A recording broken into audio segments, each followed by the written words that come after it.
Bonsoir à tous, bienvenue, le sommet de ce journal. Acteurs des cultes traditionnels, enseignants, chercheurs et scientifiques échangent autour du sens et la portée de la fête nationale des religions endogènes. Un colloque international sur le vaudou s'est ouvert à l'université d'Abomey-Calavi. Les précisions dans cette édition. Dans la lutte contre les changements climatiques, les infrastructures vertes apparaissent essentielles. Elles permettent de préserver la santé publique et de créer une économie assise sur la croissance écologique. Et puis, il est désormais possible d'utiliser les pailles de riz pour la construction des maisons au Bénin, une innovation qui protège l'environnement et l'écosystème.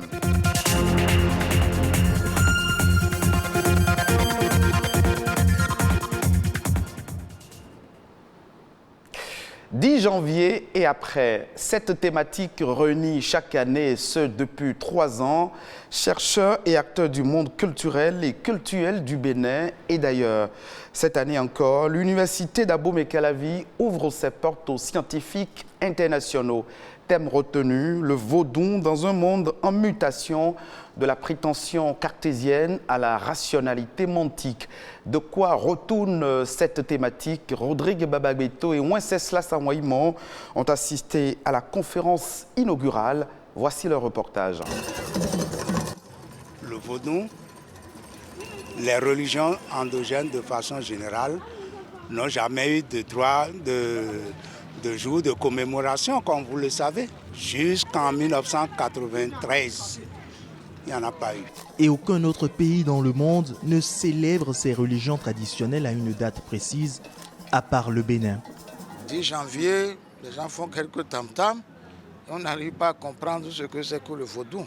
10 janvier et après. Pour donner une explication véritable du vaudou, une génération de penseurs-chercheurs explore ce champ de connaissances situé entre le visible et l'invisible, avec pour objectif d'unir l'enseignement supérieur à la pensée du vaudou. On a voilé pendant longtemps l'image du vaudou par la colonisation et nous avons le devoir de restituer la vérité. Ce n'est pas venir faire du fétichisme ou bien du non, mais nous allons exploiter tout ce que nous avons comme recette dans le couvent. Ici, têtes couronnées, acteurs du monde universitaire et étudiants sont réunis pour 3 jours dans le but de mener des réflexions sur la rationalité mantique du vaudou. Pour nous, il faut sortir de l'impuissance intellectuelle d'abord. Et c'est ça le vaudou que nous avons pris comme, si vous voulez, le paradigme par excellence pour sécréter une vision. C'est ça le sens de la rationalité mantique parce que, en fait, en termes de raisonnement, vous voyez, il y a eu une architecturation de l'environnement par les vaudous. Les traditions pour eux de trouver des solutions aux problèmes d'une société. À la fin, les conclusions sont unanimes. Le vaudou doit se mettre au pas des transformations. Comme l'a dit Héraclite d'Éphèse, rien n'est statique, tout est dynamique. Donc il faudra suivre cette dynamique-là en réadaptant chaque fois la réalité vaudou. Que la culture vaudou accompagne toujours cette mutation. Parce que sans ça, on ne peut pas être nous-mêmes. Notre identité culturelle est là. Après le colloque, il y aura les actes de colloque. Ça veut dire que nous allons consigner tout ceci dans un document exploitable. Et ça va relancer maintenant la recherche dans plusieurs domaines concernant le vaudou, chacun dans son secteur. Le vaudou part donc pour avoir de meilleurs jours au Bénin, avec pour socle l'enseignement supérieur. Venons-en maintenant aux infrastructures vertes. Une solution écologique. Oui, investir dans les infrastructures vertes est un moyen efficace pour réduire les émissions mondiales de gaz à effet de serre. Ces infrastructures sont un ensemble d'écosystèmes naturels qui peut aider les collectivités à réduire leur empreinte carbone. Suivez ce reportage pour plus de précisions. La Terre connaît aujourd'hui 16 des 17 années les plus chaudes jamais enregistrées depuis 2001. Selon la NASA, la lutte contre les changements climatiques est une priorité mondiale et l'installation des infrastructures vertes apparaît comme une solution. Une infrastructure verte est un espace d'agrément couvert de végétation. Ça peut être des arbres ou des plantes herbacées dans un objectif de récréation ou dans un but ornemental. Il fait plus chaud aujourd'hui qu'avant, ainsi de suite. Si nous voulons changer cette donne-là, l'une des meilleures manières, c'est de planter des arbres. Parce que non seulement ça va embellir les milieux dans lesquels ces arbres sont plantés, mais aussi ça va favoriser la production d'oxygène, ça va donner de l'ombrage et par tous ces moyens-là, ça peut aider à baisser la température, on a dit dans une fourchette de 1 à 5 degrés. Donc, si on veut lutter vraiment contre le réchauffement climatique, planter des arbres est une bonne solution. À en croire certaines études, l'infrastructure verte peut offrir plusieurs avantages sur le même territoire. Malheureusement, il en existe peu au Bénin. Selon l'OMS, normalement, on doit avoir 10 mètres carrés des espaces verts polygonaux, oui, par habitant, mais les recherches de thèse que j'ai faites ont montré que pour les 5 villes parcourues, Ouidah, Porto-Novo, Cotonou, Calavi et Sémékpodji, c'est Ouidah qui est la ville la plus riche. Et là, les populations ne disposent que de 0,27 mètres carrés par personne. Donc, si on compare ça à la norme, c'est que le Bénin est très, très en arrière. En effet, plusieurs raisons expliquent ce manque d'intérêt pour les infrastructures vertes. C'est des infrastructures qui nécessitent des investissements en termes de coûts pour les mettre en place et également pour les entretenir. Il y a également cet aspect de manque d'éducation à la protection de l'environnement, c'est-à-dire éducation à l'éco-citoyenneté qui fait qu'on ne perçoit pas l'importance déjà de ces espaces-là et ensuite on ne sait pas comment les entretenir. La solution réside alors dans l'adoption de programmes et projets de financement allant dans le sens de la préservation de la nature. Il y a différentes politiques ou différentes méthodes qui sont mises en place pour promouvoir les infrastructures vertes. Ça va de ce qui est prévu à l'échelle du gouvernement à ce qui est prévu à l'échelle décentralisée dans les communes à travers les schémas directeurs d'aménagement des communes qui prévoient déjà que la commune s'investisse dans la mise en place des espaces verts, des infrastructures vertes. Et donc, c'est un travail vraiment à l'échelle nationale et également déconcentré, mais aussi qui doit être vu du point de vue micro, c'est-à-dire la famille. Donc, il faut qu'ils sachent que les infrastructures vertes sont autant importantes que les infrastructures grises et que les populations en ont vraiment besoin pour leur épanouissement et leur bien-être. Investir dans les infrastructures vertes revient à atténuer les émissions de gaz à effet de serre et inciter les populations à trouver ensemble des stratégies communes de lutte contre les changements climatiques. On reste dans le domaine de l'environnement pour parler des pailles de riz. Ce nouveau matériau permet de protéger l'environnement et l'écosystème. Christian Adadja est spécialiste de la science des matériaux. Il nous éclaire ici sur les avantages à utiliser les pailles de riz dans la construction de nos maisons. Les pailles de riz sont des produits issus de la récolte du riz. Vous savez, après la récolte du riz, il y a les déchets issus de cette récolte qu'on jette dans la nature. Donc nous, on récupère cela et vous savez, c'est ça les pailles de riz.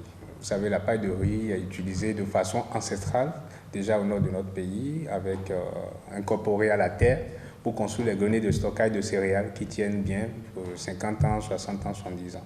Alors nous nous sommes dit, pourquoi ne pas prendre ce produit, cette paille de riz incorporée à la terre et travailler sur ça scientifiquement pour démontrer qu'on peut l'utiliser aussi dans la construction pour que ça tienne. De manière pratique, nous récupérons les pailles de riz, nous les découpons en 3 cm ou plus ou moins 1 ou 4 cm si vous voulez, et nous incorporons cela dans la terre dans une proportion bien définie pour fabriquer des briques, des entrevous de coffrail pour les dalles de construction. Les impacts environnementaux sont faibles lorsque vous utilisez les pailles de riz dans la construction, au détriment des matériaux conventionnels. D'un point de vue économique également, les coûts de revient de la construction seront très faibles. Il y a une étude qui a été faite sur ça qui prouve que vous avez moins de 40% de ce que vous pouvez dépenser sur les matériaux conventionnels. Donc déjà, vous avez 2 avantages directs. L'éco-construction est basée sur 4 critères principaux. Le premier critère, c'est un critère écologique, notamment la diminution de la consommation énergétique, la diminution de l'émission des gaz à effet de serre. Il y a un critère sanitaire lié à la santé des usagers, il faut garantir cela. Et le troisième critère, c'est l'amélioration du confort à l'intérieur, notamment acoustique, hygrothermique et autres. Depuis le 1er janvier 2022, la Côte d'Ivoire dispose d'un système digitalisé de contrôle fiscal. Ce système vise à vérifier le niveau de conformité fiscale, de permettre à l'administration fiscale de renforcer sa neutralité, de suivre efficacement la traçabilité des contrôles fiscaux. D'après les autorités ivoiriennes, cette nouvelle réforme permettra aux entreprises de bénéficier de plus de transparence, de sérénité, de suppression des chevauchements, tout en améliorant la gouvernance et l'éthique au niveau du contrôle fiscal. D'autres informations au plan international dans cette édition, c'est dans Echo Inter, préparé et présenté par Héloïse Winator.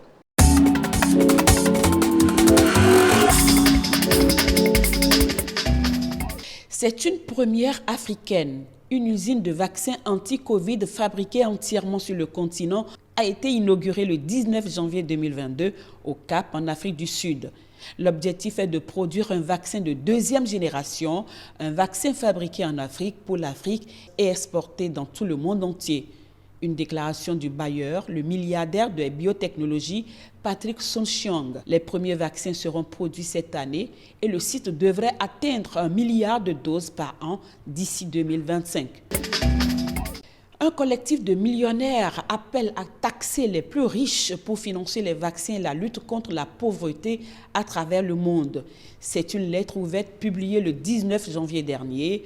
Plus de 100 millionnaires philanthropes proposent, au nom de la lutte contre les inégalités, que chaque pays dans le monde exige que les riches paient leur juste part.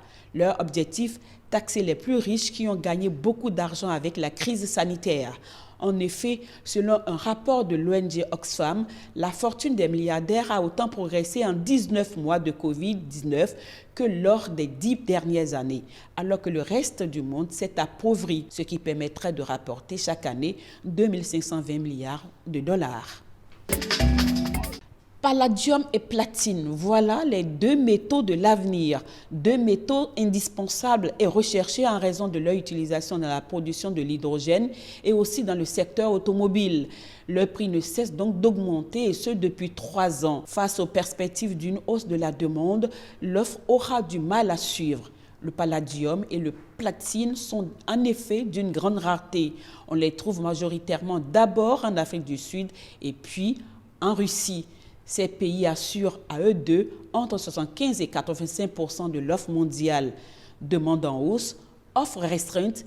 Selon la loi du marché, les cours devraient croître à court terme. Enfin, dans les assiettes des consommateurs africains, on devrait trouver cette année plus de riz importé que d'ordinaire. L'Afrique pourrait absorber 40% du commerce mondial, soit 20 millions de tonnes. Un chiffre record qui contraste avec les objectifs d'autosuffisance en riz affichés par certains États producteurs. Mais le climat a joué contre les récoltes locales l'année dernière. 2021 a été marqué par une succession de sécheresses et d'inondations conjuguées à un manque récurrent d'engrais. Résultat, la production a stagné alors que la demande continue de croître de 2 à 3% l'an.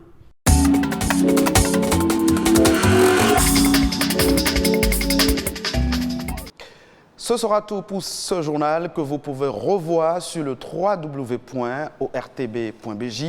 Merci de votre fidélité.